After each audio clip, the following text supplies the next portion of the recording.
Minasan konnichiwa, semoga selalu sehat dan tetap semangat untuk menjalani hari-harinya. Sebelumnya perkenalkan, saya Rifki sebagai host dari Nikasuto episode 16 kali ini akan mengusung tema aktif dan produktif dalam perkuliahan. Tak perlu berlama-lama lagi, mari kita sambut Kak Ihram selaku anggota Formapi dan sebagai volunteer dari PLDUB. Halo, halo, halo. Hai Kak Ihram, bagaimana kabarnya hari ini?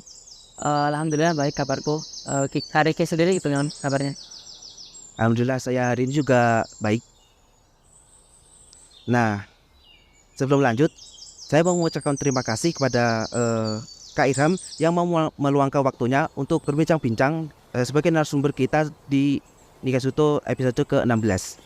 Oke Kak, sebelumnya boleh perkenalan dulu Kak, mungkin nama dan angkatannya? Oke. Halo, perkenalkan nama aku Irham Rizky dari Pendidikan Bahasa Jepang angkatan 2021. Oke, baik. Nah, Kak, dulu itu alasan masuk jurusan pendidikan bahasa Jepang itu apa sih Kak? Alasanku masuk ke Pendidikan Bahasa Jepang itu karena dulu sudah cukup bosan dengan bahasa Inggris dan pengen coba hal baru. Akhirnya pilih untuk ke bahasa Jepang gitu. Dan untuk ke UB sendiri itu waktu SMA tuh belum kepikiran sama sekali. Jadi pikiran waktu pas udah lulus SMA. Nah, kalau pendapat kakak sendiri mengenai mata kuliah yang ada di pendidikan bahasa Jepang itu sejauh ini bagaimana kak? Apakah sulit, seru, atau bagaimana? Sejauh ini masih seru dan cukup tertantang. Apalagi waktu awal-awal itu sangatlah menyenangkan ya gitu. Terus makin kesini juga makin seru, makin banyak tantangan nih. Baik. Nah, selain perkuliahan, ini kakak Ilham ini apakah juga mengikuti kegiatan-kegiatan lain? Ada beberapa kegiatan yang aku ikutin kayak eh, kepanitiaan, terus ada organisasi dan ikut juga jadi volunteer di PLDUB. Oh, oke, baik kak. Nah, apa sih kak yang menjadi motivasi dan tujuan kakak itu ikut kegiatan-kegiatan tersebut?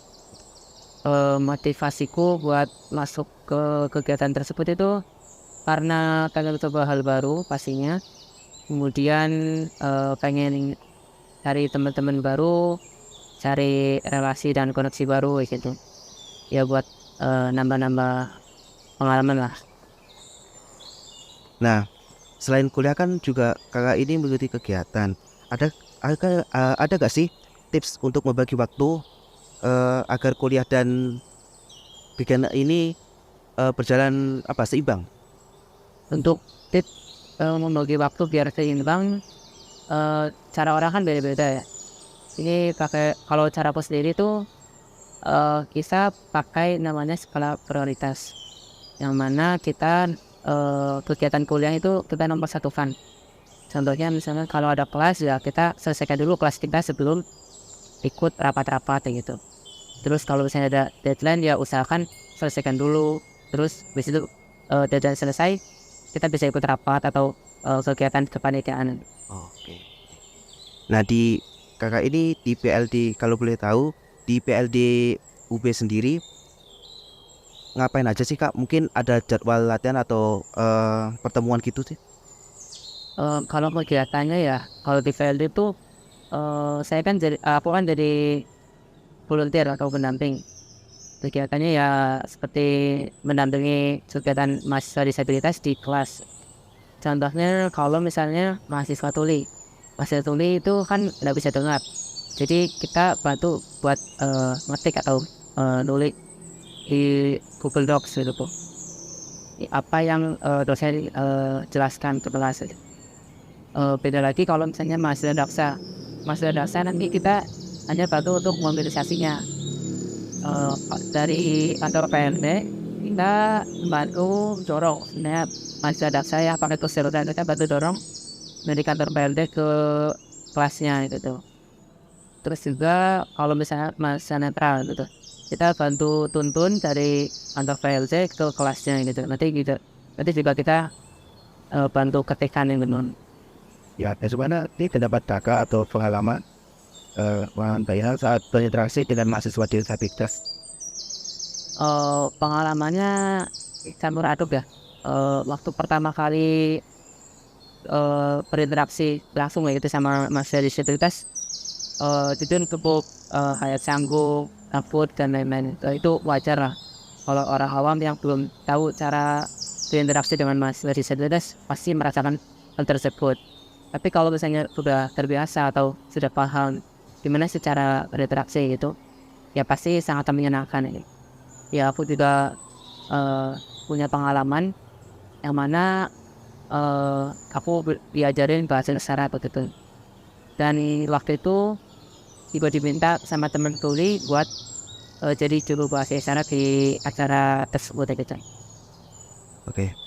Nah, terus bagaimana sih Kak pendapat Kakak mengenai fasilitas di UB sendiri untuk mahasiswa disabilitas itu apakah sudah cukup baik atau masih ada yang perlu hal yang diperbaiki?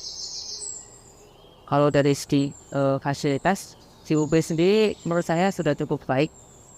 Ya kita tahu UB sendiri ini dikenal sebagai kampus inklusif dan saya lihat contoh sederhana kita lihat di gedung FIB gedung B itu kan yang mana gedungnya cuma 2 lantai dan kalau misalnya orang awam itu berpikir 2 lantai kenapa harus pakai lift kayak gitu.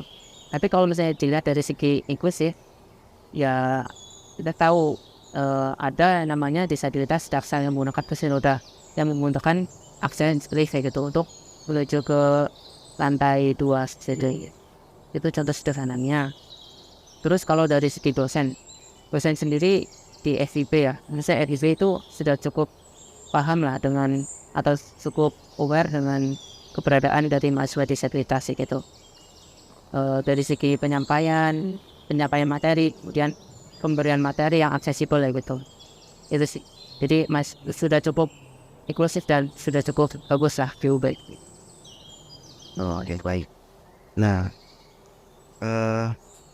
apakah Kakak sendiri juga pernah merasakan lelah saat menjalani kuliah sekaligus kegiatan tersebut? Kalau merasa lelah pastinya pernah ya, atau mungkin sering ya gitu, karena ya kegiatan kuliah sendiri sudah cukup melelahkan dengan banyaknya tugas, kemudian ditambah dengan kegiatan-kegiatan di luar kelas atau kuliah gitu, kayak kepanitiaan, organisasi dan lain-lain itu sangat ya kadang membuat saya lelah ya. Nah, bagaimana sih cara Kakak Ilham ini mengatasi rasa lelah itu? Untuk cara saya sendiri untuk mengatasi atau meminimalisir rasa lelah itu dengan melakukan hobiku, kayak hobiku contohnya main rupit kayak gitu. Kalau misalnya setelah kelas atau setelah di kosan itu kadang aku main rupit, terus agak film juga atau sebatas tiduran aja atau ya cukup istirahat ya, atau istirahat yang cukup itu sangat penting tuh meminimalisir atau mengatasi rasa lelah tersebut. Nah, sebelum kita akhiri acara kita pada hari ini, apakah dari kalian ada saran atau ucapan penutup kepada penonton setia kita? Terima kasih kepada Nikoga atau Negesto yang sudah mengundang saya sebagai narasumber pada episode 16 kali ini. Semoga kedepannya Nikoga atau Negesto lebih baik lagi, dan saran untuk teman-teman jangan takut mencoba hal baru, jangan takut untuk ikut atau gabung kepada organisasi gitu, karena organisasi itu penting ya, apalagi di tingkat perkuliahan ini itu untuk menambah relasi kalian, untuk menambah pengalaman baru kalian, itu sangatlah penting. Terima kasih untuk Nikotomo sekalian yang sudah mampir dan mendengarkan podcast Nikasuto kali ini. Oh ya, sebelumnya bisa banget nih untuk Nikotomo yang ingin mengenal lebih dalam mengenai Kak Ilham, bisa cek Instagram Kak Ilham. Boleh disebutkan Kak? Oke, Instagram saya ada di irham.me, nanti bisa cek sendiri. Oke, baik. Itu ya, dikotomo sekalian bisa mengunjungi atau memfollow akun Instagram Kak Irham. Nah, untuk Nikotomo yang memiliki saran atau masukan bisa kontak kami melalui Instagram di @nikoka.fipub. Dan jangan lupa untuk like, komen, dan subscribe podcast ini agar kita bisa mengenal lebih kenal lagi. Akhir kata, saya Rifki sebagai host Nikasuto pada episode ke-16 kali ini undur diri. Sampai bertemu di Nikasuto episode berikutnya. Matane.